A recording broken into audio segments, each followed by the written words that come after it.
the people. Sahara love the masses.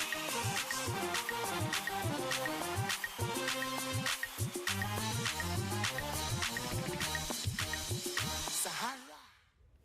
Hi viewers, welcome back. My name is Adiola Fayeun and we are discussing the transition period in Nigeria. And right now we'd like to focus on River State to see the situation on ground since the election as well as the transition process that is going on. And to discuss that with us today is actually the Commissioner for Information and Communication for River State Government. And this is Mrs. Ibim Semenitari. Mrs. Semenitari, welcome to SaharaTV. Thank you very much, Adiola. It's good to be on SaharaTV. Thank you. And, let's just get right at it. The very first question is, what has been the transition process so far in River State? Well, Adiola, I'm sure, like you know, River State is a curious situation in the light of what has happened in these elections, in both the March 28th elections and the April 11th elections. Here in River State, we didn't have elections. We had something that was a semblance of elections. It was a sham, and unacceptable to us as the APC. We had a situation where votes didn't happen. River people didn't cast their votes. In a few instances where they did cast their votes were not counted, nor did they count. And so for us, we're still, River State has stuck out like a sore thumb. And so when you talk transition, I guess we're one of the very bad cases where I don't know if to say we're in transition or if to say we're 10 years behind.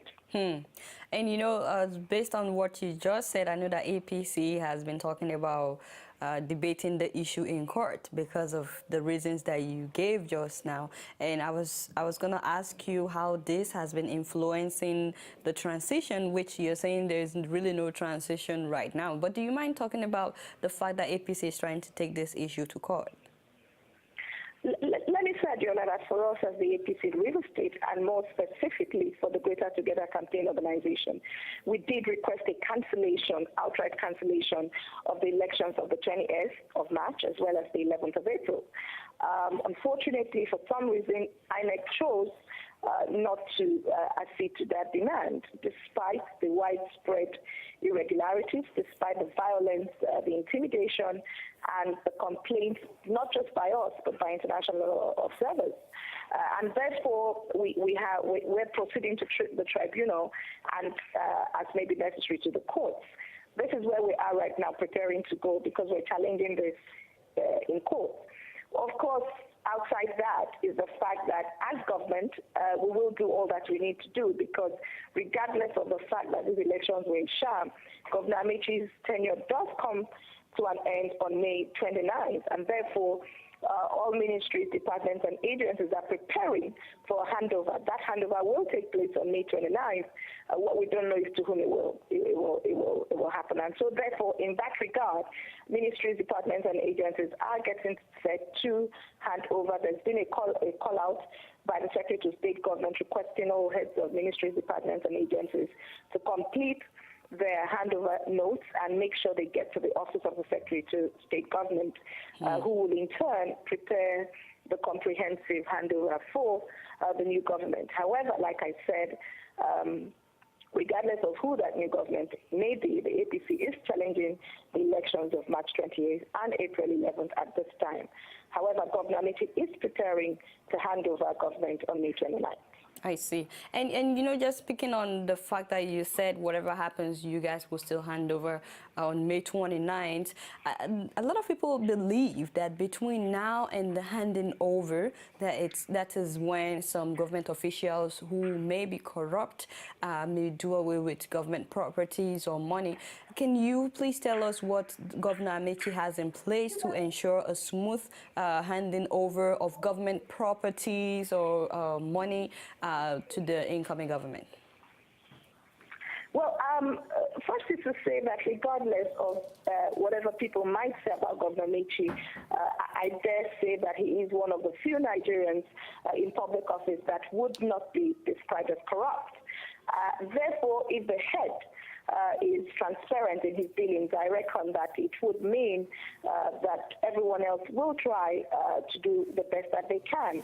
Like I said to you, Adiola, a call out has gone to all heads of ministries, departments, and agencies to submit their handover notes to the Secretary of State government, which means that with the deadline that we have, the Secretary of State government will be in the position to double confirm that heads of ministries, departments, and agencies are responsible and transparent in what they pass on. I see. I think to a large extent that is the most that His Excellency the Governor can do. However, let me say to you, Adiola, that even before now, I think last year to be precise, Governor Amechi had insisted, outside the regular annual audits of the internal auditors, of the state auditors, and the Auditor General of the state, Governor Amechi had asked for a kind of assessment, if you like, of ministries, departments, and agencies, including a financial report.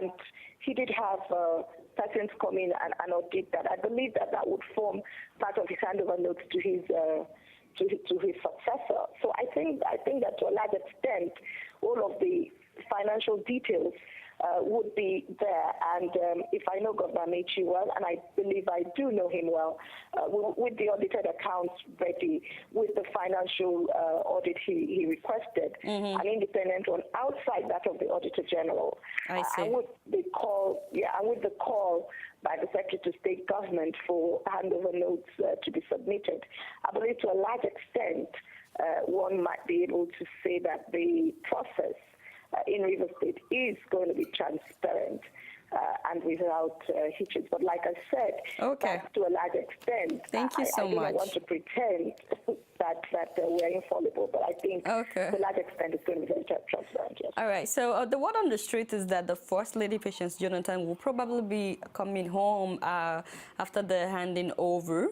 Are you looking forward to her return to River State? Well, Adiola, I do not know where she hopes to return to or retire to. She is an indigene of Bayelsa State, having been married to President Jonathan, who the last time I checked is from Otoike in Bayelsa State. Therefore, I would expect that in terms of where she might choose to reside, she might be residing in her home state of Bayelsa. Regardless of that, if she chooses to reside in River State, that is purely a personal decision. I do not have a say in that matter, nor can she be denied indeed residence in any part of Nigeria, whether she chooses to be in Sokoto, Kano, Katsina, Lagos, Abuja. That's really up to herself and her husband. And I'm sure that wherever she chooses to reside in Nigeria, she would have a place. So definitely, definitely. I'm sure that she can stay wherever she wants, but it's also not hidden that she has a lot of influence in River State. And if she should decide to come to River State or to reside in River State, is that something that you're looking forward to, or is that something that, you know, is just you're not really bothered about that?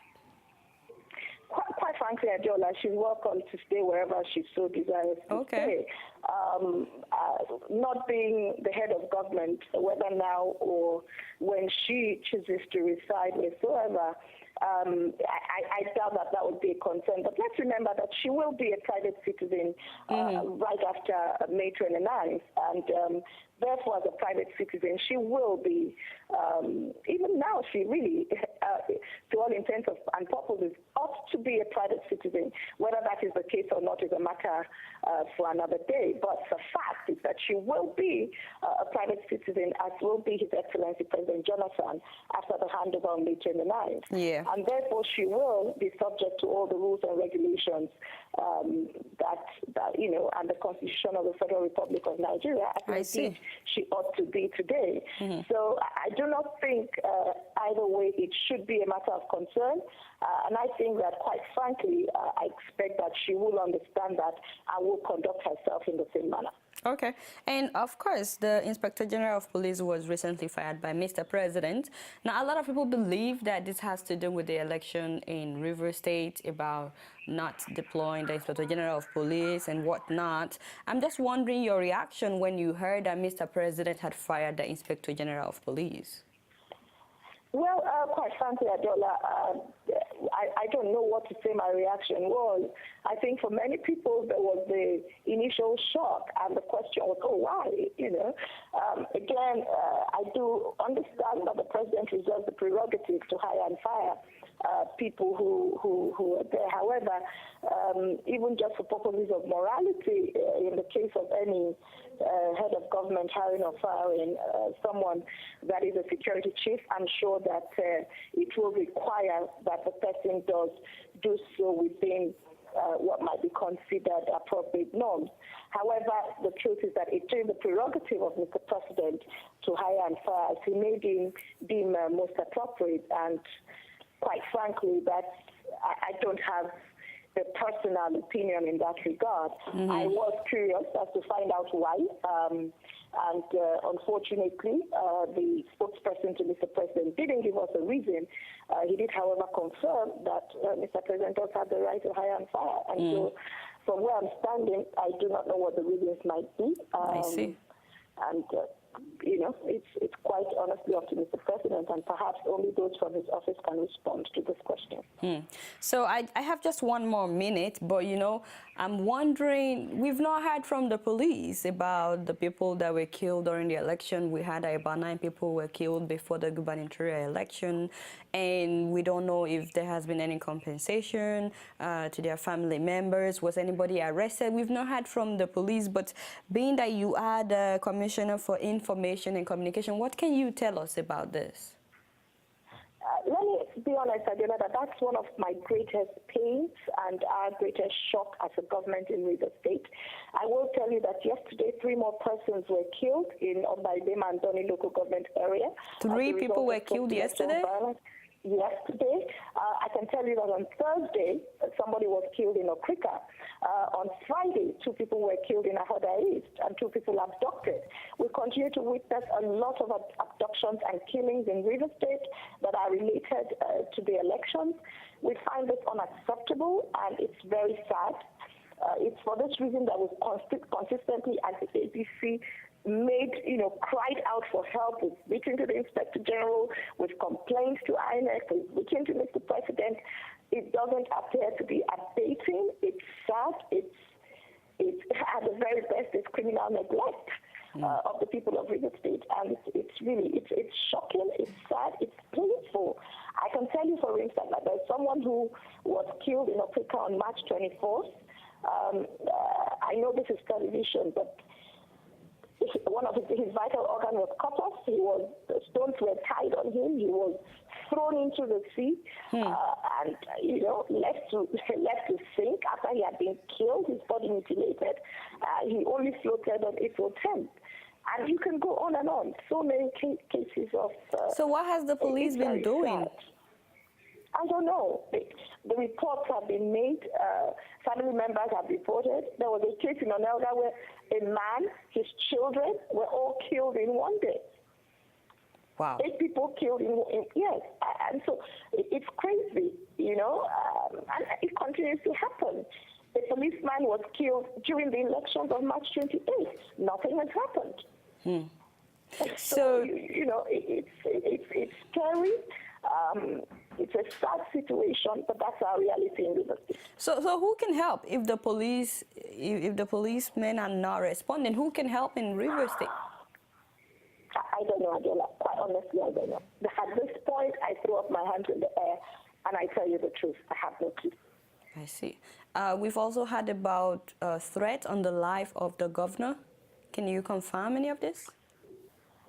There have been several threats, Adela, on political actors, on the leadership of the APC, on ordinary members. The 3 people killed yesterday were sons of APC chieftains in Onelga.